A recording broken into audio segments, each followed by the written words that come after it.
ஓம் சாந்தி. October 11, 2025 காலை முரளி பாப்தாதா, மதுபன். இனிமையான குழந்தைகளே, நிரந்தர அமைதிக்கும் சந்தோஷத்திற்குமான பாதையை அனைவருக்கும் காண்பிப்பதே உங்கள் கடமையாகும்.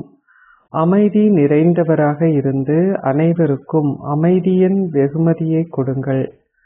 கேள்வி: எந்த ஆழமான ரகசியத்தை புரிந்து கொள்வதற்கு நீங்கள் ஓர் எல்லையற்ற புத்தியை கொண்டிருப்பது அவசியமாகும்?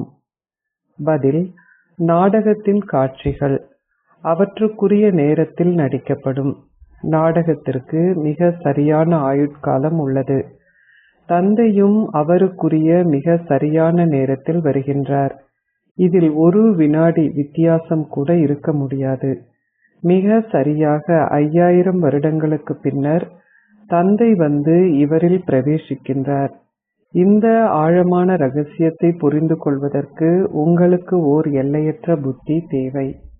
பாடல்: முழு உலகுமே மாறினாலும் நாங்கள் ஒருபொழுதும் மாறமாட்டோம். ஓம் சாந்தி. ஆன்மீக தந்தை இங்கே அமர்ந்திருந்து ஆன்மீக குழந்தைகளுக்கு விளங்கப்படுத்துகின்றார். அவர் குழந்தைகளாகிய உங்களுக்கு அமைதி தாமத்திற்கும் சந்தோஷ தாமத்திற்குமான பாதையை காட்டுகின்றார். இந்நேரத்தில் உலகில் மனிதர்கள் அனைவரும் அமைதியை வேண்டுகிறார்கள். அனைவரும் தனிப்பட்ட அமைதியையும் உலகில் அமைதியையும் வேண்டுகிறார்கள். அனைவரும் கூறுகிறார்கள், எனக்கு மன அமைதி தேவை. ஆனால் அவர்கள் அதை எங்கே அடைய முடியும்? அமைதி கடலாகிய தந்தையிடமிருந்தே உங்கள் ஆஸ்தியை பெற முடியும். நாங்கள் தனிப்பட்ட முறையிலும் மொத்தமாகவும் அதை பெற்றுக்கொள்கின்றோம். அதாவது அனைவரும் அதை பெற முடியும். தங்கள் சந்தோஷ ஆஸ்தியை தாங்கள் பெறுவதற்கு தாங்கள் முயற்சி செய்கிறார்கள் என கற்கின்ற குழந்தைகளால் புரிந்து கொள்ள முடிவதுடன் அவர்கள் மற்றோருக்கும் பாதையையும் காட்டுகிறார்கள். அவர்கள் தங்களுடைய ஆஸ்தியை பெறுவதற்காக வந்தாலும் வராது விட்டாலும் நிச்சயமாக உலகில் அமைதி நிலவும்.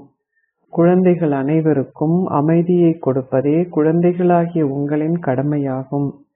2 அல்லது 4 பேர் மாத்திரம் இந்த ஆஸ்தியை பெற்றார்கள் எனில் அதில் என்ன நன்மை இருக்கும் என நீங்கள் சிந்திக்க கூடாது. சிலர் பாதையை காட்டுகிறார்கள், ஆனால் அவர்களுக்கு நம்பிக்கை இல்லாத காரணத்தினால் தங்களை போன்று மற்றோரை ஆக்குவதற்கு அவர்களால் இயலாதுள்ளது. புத்தியில் நம்பிக்கை உடையவர்கள் தாங்கள் பாபாவிடமிருந்து ஆசீர்வாதங்களை பெறுகின்றோம் என்பதை புரிந்து கொள்கிறார்கள். இத்தகைய ஆசீர்வாதங்கள் கொடுக்கப்படுகின்றன. நீங்கள் நீண்ட ஆயுளை கொண்டிருப்பீர்களாக. நீங்கள் செல்வந்தர் ஆகுவீர்களாக. வெறுமனே அதனை கூறுவதால் உங்களால் ஆசீர்வாதங்களை பெற முடியாது. அவர்கள் ஆசீர்வாதங்களை கேட்டபின் அவர்களுக்கு விளங்கப்படுத்தப்படுகிறது. உங்களுக்கு அமைதி வேண்டுமானால் இவ்விதமாக முயற்சி செய்யுங்கள். முயற்சி செய்வதனால் உங்களால் எதையும் பெற முடியும். பக்தி மார்க்கத்தில் அவர்கள் பல்வேறு ஆசீர்வாதங்களை பெறுகிறார்கள். தங்கள் தாய், தந்தை, ஆசிரியர், குரு போன்ற அனைவரிடமிருந்தும் அமைதி நிறைந்தவராகவும் சந்தோஷமாகவும் இருப்பதற்காக அவர்கள் ஆசீர்வாதங்களை வேண்டுகிறார்கள். எவ்வாறாயினும் அவர்களால் அவ்வாறு இருக்க இயலாதுள்ளது. ஏனெனில் பல்வேறு மனிதர்கள் உள்ளார்கள். ஆகவே அவர்களால் எவ்வாறு சந்தோஷத்தையும் அமைதியையும் பெற முடியும்? அவர்கள் பாடவும் செய்கிறார்கள். ஓ அமைதியை அருள்பவரே, இது புத்தியில் பிரவேசிக்கிறது. ஓ பரம்பிதா பரமாத்மாவே, எங்களுக்கு அமைதி என்ற வெகுமதியை கொடுங்கள். உண்மையில் இது நீங்கள் பெற்று பிறருக்கு கொடுக்கின்ற ஒன்றாகும். கூறப்பட்டுள்ளது, இதுவே உங்கள் பரிசாகிய வெகுமதியாகும். தந்தை கூறுகின்றார், ஒருவர் எவ்வளவுதான் செல்வம், கட்டிடங்கள், ஆடைகள் போன்றவற்றை தானமாக கொடுத்திருப்பினும் அந்த தானங்களும் புண்ணியமும் தற்காலிகமானவையே ஆகும். மனிதர்கள் மனிதர்களுக்கு கொடுக்கிறார்கள். செல்வந்தர்கள் ஏழைக்கு கொடுக்கிறார்கள். செல்வந்தர்கள் செல்வந்தர்களுக்கும் கொடுக்கிறார்கள். எவ்வாறாயினும் இங்கு உங்களுக்கு நிரந்தர அமைதியும் சந்தோஷமும் உள்ளன. இங்கு ஒரு பிறவிக்கு கூட சந்தோஷத்தையோ அல்லது அமைதியையோ எவராலும் கொடுக்க முடியாது. ஏனெனில் தமக்காக வேணும் எவரிடமும் அது இல்லை. ஒரே ஒரு தந்தை மாத்திரமே இதனை கொடுக்கின்றார். அவரே சந்தோஷக் கடலும் அமைதிக் கடலும் தூய்மை கடலும் ஆவார். அதி மேன்மையான தந்தையின் புகழ் மாத்திரமே பாடப்படுகிறது. அவரிடமிருந்து மாத்திரமே அமைதியை பெற முடியும் என அவர்கள் நம்புகிறார்கள். அது பக்தி மார்க்கம். ஆதலால் அவர்கள் அந்த சாதுக்கள் புனிதர்களிடம் செல்கிறார்கள். ஆகவே அவர்கள் தொடர்ந்தும் ஒரு வட்டத்திற்குள் சுற்றி செல்கிறார்கள். அந்த முயற்சிகள் அனைத்தும் தற்காலிகமானவை. குழந்தைகளாகிய நீங்கள் அவை அனைத்தையும் செய்வதை நிறுத்தி உள்ளீர்கள். நீங்கள் எழுதவும் செய்கின்றீர்கள். நீங்கள் எல்லையற்ற தந்தையிடமிருந்து 100% சந்தோஷம், அமைதி, தூய்மை என்னும் ஆஸ்தியை பெற முடியும். இப்பொழுது இங்கு 100% தூய்மையின்மை, துன்பம், அமைதியின்மையே உள்ளது. ஆனால் மனிதர்கள் இதை புரிந்து கொள்வதில்லை. ரிஷிகள், முனிவர்கள் போன்றோர் தூய்மையானவர்கள் என அவர்கள் கூறுகிறார்கள். இருப்பினும் படைப்பு நஞ்சின் மூலமே இடம்பெறுகிறது. இதுவே பிரதான விஷயமாகும். ராவண ராஜ்யத்தில் தூய்மை இருக்க முடியாது. ஒரு தந்தை மாத்திரமே தூய்மை கடலும் சந்தோஷக் கடலும் அமைதி கடலும் ஆவார். நாங்கள் 21 பிறவிகளுக்கு எங்கள் ஆஸ்தியை பெறுகின்றோம் என்பதை நீங்கள் அறிவீர்கள். அது அரை கல்பமாக 2500 வருடங்களுக்கு சிவ் பாபாவிடமிருந்து பெறப்படுகிறது என்பதே அதன் அர்த்தமாகும். இதற்கு உத்தரவாதம் அளிக்கப்படுகிறது. அரை கல்பத்திற்கு சந்தோஷ தாமமும் மற்ற அரை கல்பத்திற்கு துன்ப தாமமும் உள்ளது. உலகுக்கு 2 பாகங்கள் உள்ளன. ஒன்று புதியதும் மற்றொன்று பழையதும் ஆகும். எவ்வாறாயினும் அது எப்பொழுது புதியதாகும் எனவும் எப்பொழுது பழையதாகும் எனவும் எவரும் அறிய மாட்டார்கள். விருட்சத்தின் வயதை எவராலும் மிக சரியாக கூற முடியாது. இப்பொழுது நீங்கள் இந்த விருட்சத்தை பற்றி தந்தையிடமிருந்து கற்றுள்ளீர்கள். இந்த விருட்சத்தின் வயது 5000 வருடங்கள். நீங்கள் மாத்திரமே அதன் மிக சரியான வயதை அறிவீர்கள். மற்ற விருட்சங்களின் வயதை எவரும் அறிய மாட்டார்கள். அவர்களால் அதை மதிப்பிட மாத்திரமே முடியும். புயல்கள் வருகின்றன, விருட்சங்கள் வீழ்கின்றன. அவற்றின் வாழ்க்கை முடிவடைகிறது. மனிதர்களும் திடீரென மரணிக்கிறார்கள். இந்த எல்லையற்ற விருட்சத்தின் வயது மிக சரியாக 5000 வருடங்களாகும். இதை விடவும் ஒரு நாள் அதிகமாகவோ அல்லது ஒரு நாள் குறைவாகவோ இருக்க முடியாது. இந்த விருட்சம் ஏற்கனவே நிச்சயிக்கப்பட்டுள்ளது. இதில் மாற்றம் இருக்க முடியாது. நாடகத்தில் வரும் காட்சிகள் அவை வரவேண்டிய நேரத்தில் வரும். நாடகம் திரும்ப திரும்ப ஒரே விதமாகவே இடம்பெற வேண்டும். அதன் வயதும் மிக சரியானதாகும். புதிய உலகை ஸ்தாபிப்பதற்கு தந்தை வர வேண்டும். அவரும் மிக சரியான நேரத்திலேயே வருகின்றார். இதில் ஒரு வினாடி வித்தியாசம் கூட இருக்க முடியாது. இப்பொழுது உங்கள் புத்திகள் எல்லையற்றவை. மிக சரியாக 5000 வருடங்களின் பின்னர் தந்தை வந்து இந்த சரீரத்தில் பிரவேசிக்கின்றார் என்பதை நீங்கள் மாத்திரமே புரிந்து கொள்கிறீர்கள். இதனாலேயே சிவராத்திரி என்பது கூறப்பட்டுள்ளது. கிருஷ்ணரை குறித்து அவர்கள் ஜன்மாஷ்டமி என கூறுகிறார்கள். அவர்கள் சிவனின் பிறந்த தினம் என கூறுவதில்லை. அவர்கள் சிவனின் ராத்திரி என்றே கூறுகிறார்கள். இது ஏனெனில் பிறப்பு இருந்தால் இறப்பும் இருக்கும். மனிதர்களுக்காக பிறந்த தினம் என கூறப்பட்டுள்ளது. சிவனுக்கு எப்பொழுதும் சிவராத்திரி என்றே கூறப்பட்டுள்ளது. உலகில் உள்ள எவரும் இந்த விஷயங்களை பற்றி எதையும் அறிய மாட்டார்கள். அவர்கள் ஏன் அதை சிவராத்திரி என அழைக்கிறார்கள் எனவும் அவர்கள் ஏன் அதை ஜன்மாஷ்டமி என அழைப்பதில்லை எனவும் நீங்கள் புரிந்து கொள்கிறீர்கள். அவருடைய பிறந்த தினம் தெய்வீகமானதும் தனித்துவமானதும் ஆகும். இதை போன்றதோர் பிறப்பு வேறு எவருக்கும் இருக்க முடியாது. எவ்வாறு சிவ் பாபா வருகின்றார் அல்லது அவர் எப்பொழுது வருகின்றார் என்பது எவருக்கும் தெரியாது. சிவராத்திரியின் அர்த்தத்தை நீங்கள் மாத்திரமே அறிவீர்கள். இதுவே எல்லையற்ற இரவாகும். பக்தியின் இரவு முடிவடையும் பொழுது பகல் வருகிறது. பிரம்மாவின் இரவும் பிரம்மாவின் பகலும் பிராமணர்களுக்கானதே ஆகும். அது பிரம்மாவை பற்றிய ஒரு நாடகம் மாத்திரம் அல்ல. இப்பொழுது பகல் ஆரம்பமாக போகிறது என்பதை நீங்கள் அறிவீர்கள். கற்ற பின்னர் நீங்கள் உங்களுடைய வீட்டை அடைவீர்கள். பின்னர் நீங்கள் பகலுக்குள் வருவீர்கள். கூறப்பட்டுள்ளது, அரை கல்பத்திற்கு பகலும் மற்ற அரை கல்பத்திற்கு இரவும் உள்ளது. எவ்வாறாயினும் இது எவருடைய புத்தியிலும் பிரவேசிப்பதில்லை. கலியுகத்தின் 40,000 வருடங்கள் இன்னமும் எஞ்சியுள்ளன எனவும் சத்யுகம் 100,000 வருடங்களை கொண்டது எனவும் அம்மக்கள் கூறுகிறார்கள். அவ்வாறாயின் அரைக்கு அரை என்னும் ஒரு கணக்கீடு இருக்க முடியாது. சக்கரத்தின் ஆயுட்காலம் எவரும் அறிய மாட்டார்கள். முழு உலகினதும் ஆரம்பம் மத்தியமம் இறுதியை நீங்கள் அறிவீர்கள். 5000 வருடங்களின் பின்னர் உலகம் மற்றொரு சக்கரத்தின் மூலமாக செல்கிறது. இருப்பினும் அது அதே உலகமாகும். அதில் தங்கள் பாகங்களை நடிப்பதன் மூலம் மனிதர்கள் களைப்படைந்து விட்டார்கள். இது என்ன வருவதும் போவதும்?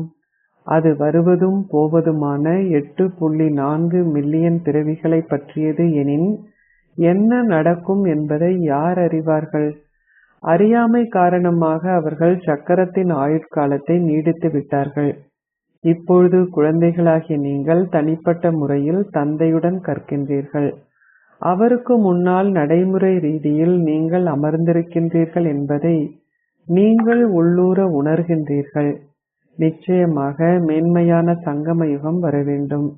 அது எப்பொழுது வருகிறது அல்லது எவ்வாறு வருகிறது என்பதை குழந்தைகளாகிய உங்களைத் தவிர எவரும் அறிய மாட்டார்கள். ஆகவே குழந்தைகளாகிய நீங்கள் அதிக அளவு சந்தோஷத்தில் திளைத்திருக்க வேண்டும். கல்பம் கல்பமாக நீங்களே தந்தையிடமிருந்து ராஜ்யத்தை பெறுபவர்கள். வேறு வார்த்தைகளில் சொல்வதென்றால், நீங்கள் மாயையை வெற்றி கொள்கிறீர்கள், பின்னர் தோற்கடிக்கப்படுகின்றீர்கள். இதுவே எல்லையற்ற தோல்வியும் வெற்றியும் ஆகும். அந்த அரசர்கள் அதிக அளவு தோல்வியையும் வெற்றியையும் அனுபவம் செய்கிறார்கள். பல யுத்தங்கள் உள்ளன. அவர்கள் ஒரு சிறு யுத்தத்தை வென்றாலே அவர்கள் கூற முடியும், இப்பொழுது நாங்கள் வென்றுவிட்டோம். அவர்கள் எதனை வெல்கிறார்கள்? ஒரு சிறு நில துண்டையே அவர்கள் வெல்கிறார்கள். அவர்கள் ஒரு பெரிய யுத்தத்தில் தோற்கும் பொழுது கொடியை இறக்குகிறார்கள். முதலில் ஓர் அரசர் மாத்திரம் இருக்கின்றார், பின்னர் விரிவாக்கம் உள்ளது. முதலில் லக்ஷ்மி நாராயணனின் ராஜ்யம் இருக்கிறது, பின்னர் மற்ற அரசர்கள் வர ஆரம்பிக்கிறார்கள். எவ்வாறு முதலில் ஒரு போப்பாண்டவர் இருந்தார், பின்னர் எவ்வாறு வரிசை கிரமமாக மற்ற போப்பாண்டவர்கள் வந்தார்கள் என அவர்கள் காண்பிப்பதை போன்று அது உள்ளது. எவருக்கேனும் எப்பொழுதும் மரணம் ஏற்படும் என்பது நிச்சயமில்லை. பாபா எங்களை அமரத்துவமானவர்கள் ஆக்குகின்றார் என்பதை குழந்தைகளாகி நீங்கள் அறிவீர்கள். அவர் எங்களை அமரத்துவ தாமத்தின் அதிபதிகள் ஆக்குகின்றார். அதிக அளவு சந்தோஷம் இருக்க வேண்டும். இது மரண தாமமும் அது அமரத்துவ உலகமும் ஆகும். புதியவர்கள் எவரும் இந்த விஷயங்களை புரிந்து கொள்ள முடியாது. பழையவர்கள் மகிழ்ச்சி அடைவதை போன்று அவர்கள் மகிழ்ச்சி அடைவதில்லை. நாளுக்கு நாள் வளர்ச்சி உள்ளது. நம்பிக்கை உறுதியாகிறது. பெருமளவிற்கு சகிப்புத்தன்மை இருக்க வேண்டும். இது அசுர உலகமாகும். துன்பத்தை விளைவிப்பதற்கு அவர்களுக்கு நேரம் எடுப்பதில்லை. ஆத்மாக்களாகி நீங்கள் கூறுகின்றீர்கள், இப்பொழுது நாங்கள் பாபாவின் ஸ்ரீமத்தை பின்பற்றுகின்றோம். நாங்கள் சங்கமயுகத்தில் இருக்கின்றோம். மற்ற அனைவரும் கலியுகத்தில் இருக்கிறார்கள். நாங்கள் அதி மேன்மையானவர்கள் ஆகின்றோம். இக்கல்வியின் மூலம் நாங்கள் அதி உயர்ந்த மனிதர்கள் ஆகின்றோம். கற்பதனால் மாத்திரமே ஒருவர் தலைமை நீதிபதி ஆகின்றார். தந்தை உங்களுக்கு கற்பிக்கின்றார். நீங்கள் செய்யும் முயற்சிக்கு ஏற்ப இக்கல்வியின் மூலம் நீங்கள் ஓர் அந்தஸ்தை பெறுகின்றீர்கள். ஒருவர் தான் கற்பதற்கு ஏற்பவே ஒரு தரத்தை பெறுகின்றார். இதில் ராஜ்யத்தை பெறுவதற்கான ஒரு தரம் உள்ளது. அக்கல்வியில் ஓர் ராஜ்யத்திற்கான ஒரு தரம் இல்லை. நீங்கள் அரசர்களுக்கெல்லாம் அரசர்கள் ஆகின்றீர்கள் என்பதை அறிவீர்கள். ஆகவே அந்த அளவிற்கு உங்களுக்கு உள்ளூர சந்தோஷம் இருக்க வேண்டும். நாங்கள் மிகவும் மேன்மையானவர்களாகவும் இரட்டை கிரீடம் உடையவர்களாகவும் ஆகின்றோம். தந்தையாகிய கடவுளே எங்களுக்கு கற்பிக்கின்றார். எவ்வாறு அஷரீரியான தந்தை வந்து கற்பிக்கின்றார் என்பதை எவரும் புரிந்து கொள்ள முடியாது. மனிதர்கள் அழைக்கிறார்கள், ஓ தூய்மையாக்குபவரே, வந்து எங்களை தூய்மையாக்குங்கள். இருப்பினும் அவர்கள் தூய்மையாகுவதில்லை. தந்தை கூறுகின்றார், காமமே கொடிய எதிரியாகும். ஒருபுறம் ஓ தூய்மையாக்குபவரே வாருங்கள் என நீங்கள் அழைக்கின்றீர்கள். இப்பொழுது நான் வந்துவிட்டேன். நான் கூறுகின்றேன், குழந்தைகளே, தூய்மையற்றவர்கள் ஆகுவதை நிறுத்துங்கள். ஆகவே நீங்கள் ஏன் தூய்மையற்றவர்களாக ஆகுவதை நிறுத்தக்கூடாது? தந்தை உங்களை தூய்மையாக்குவதாகவும் நீங்கள் தொடர்ந்தும் தூய்மையற்றவர்கள் ஆகுவதாகவும் இருக்கக்கூடாது. பலர் இவ்வாறு தூய்மையற்றவர்கள் ஆகின்றார்கள். சிலர் உண்மையை கூறுகிறார்கள், பாபா, நான் இந்த தவற்றை செய்தேன். பாபா கூறுகின்றார், நீங்கள் எந்த பாவ செயலையாவது செய்திருப்பின் உடனடியாக பாபாவிடம் கூறுங்கள். சிலர் உண்மையை கூறுகிறார்கள், சிலர் பொய்களை கூறுகிறார்கள். எவ்வாறாயினும் கேட்பவர் யார்? உங்கள் ஒவ்வொருவரினுள்ளும் என்ன நடக்கிறது என்பதை நான் இங்கே அமர்ந்திருந்து கண்டுபிடிக்கப் போவதில்லை. அது சாத்தியமல்ல.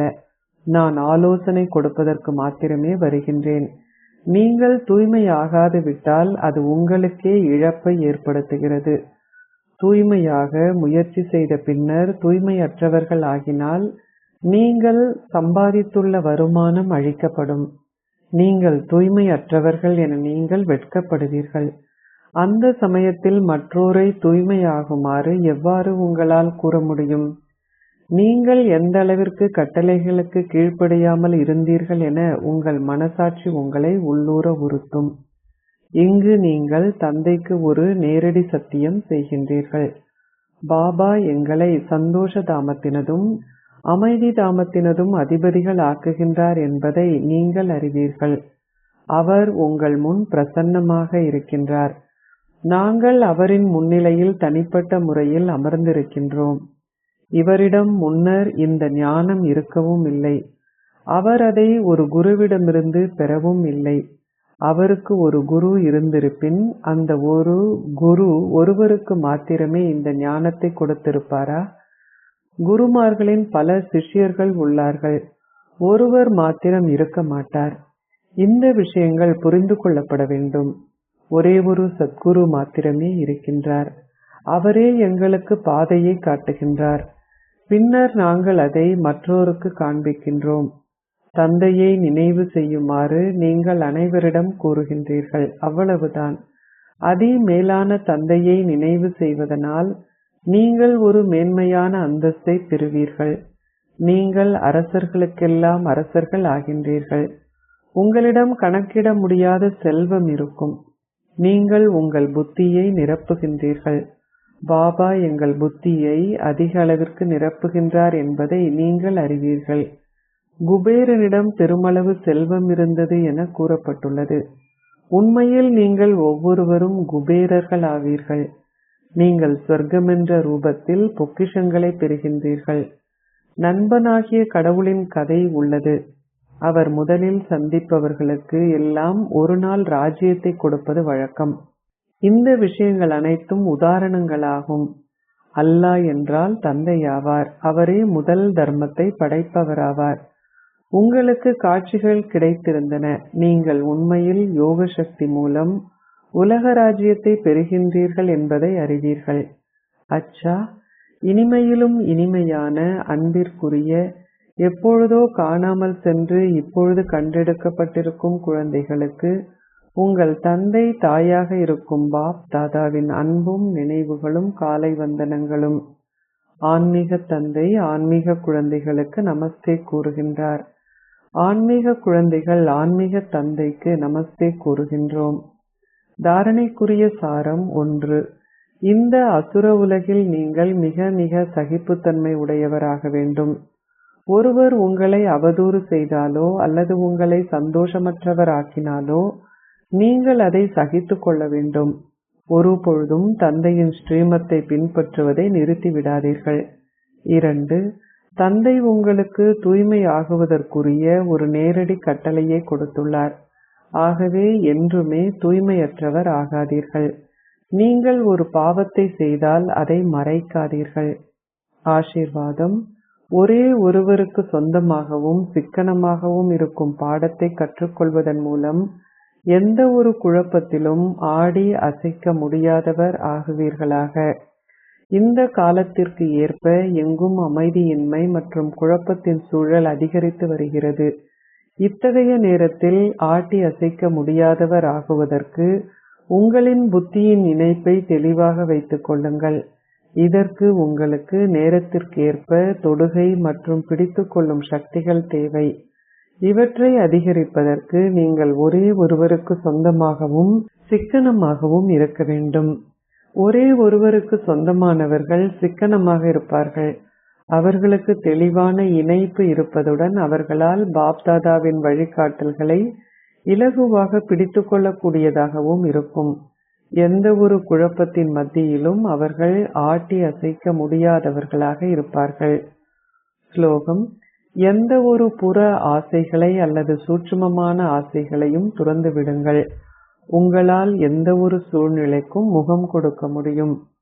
அவ்யக்த இஷாரா: தனக்கும் மற்றவர்களுக்காகவும் மனதின் மூலம் யோகத்தின் சக்திகளை பிரயோகம் செய்யுங்கள்.